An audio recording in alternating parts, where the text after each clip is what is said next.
U.S. President Donald Trump has called his Ukrainian counterpart Volodymyr Zelensky a dictator as the rift between the two leaders widened. Now, Trump's attacks came after Zelensky, reacting to U.S.-Russia talks in Saudi Arabia from which Ukraine was excluded, said the U.S. president was living in a disinformation space governed by Moscow. Speaking at a Saudi-backed investment meeting in Florida, Trump called Zelensky a dictator without election, just hours after using the same word in Truth Social post about the Ukrainian president. Zelensky's 5-year term of office was due to come to an end in May 2024. However, Ukraine has been under martial law since Russia launched its full-scale invasion in February 2022, and elections are suspended. He refuses to have elections, is low in the real Ukrainian polls. I mean, how can you be high with every city is being demolished? It's hard to be high. Somebody said, oh, no, his polls are good. Give me a break. Every city is being demolished. They look like a demolition site, every single one of them. Now, the dictator remark garnered criticism from European leaders, including German Chancellor Olaf Scholz, who said it is simply wrong and dangerous to deny President Zelensky his democratic legitimacy.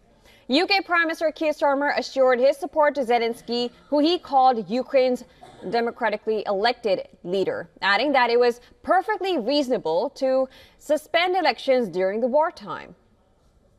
Zelensky, in a late-night address, said he will meet U.S. Special Envoy to Russia and Ukraine, Keith Kellogg, and exuded hope for constructive work with Washington, calling it very important.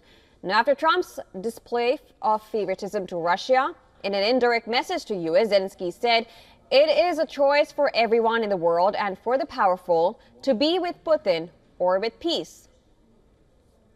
On the same day, Russian President Vladimir Putin expressed willingness to meet U.S. counterpart Donald Trump while stressing the need for proper preparation so they could reach agreements on issues including Ukraine.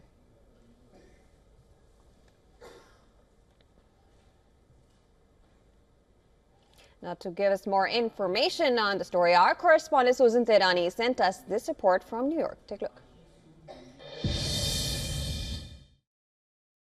The public feud between U.S. President Donald Trump and his Ukrainian counterpart Volodymyr Zelensky reflects the complexities of U.S. foreign policy and global diplomacy under the Trump administration. President Trump's comments, although controversial, highlighted the need for accountability when it comes to foreign aid and transparent governance. The U.S. says that it's still committed to Ukraine's sovereignty while also ensuring that American interests are not jeopardized. Zelensky's response highlights his frustration and delicate position that he's in. Ukraine was excluded from U.S.-Russia talks in Saudi Arabia, and it did raise eyebrows. American diplomacy in Riyadh, according to U.S. diplomats, was to gauge whether or not Russia was serious about negotiations. So the question now remains, is there a shared opportunity for deterring Russian aggression with Ukraine?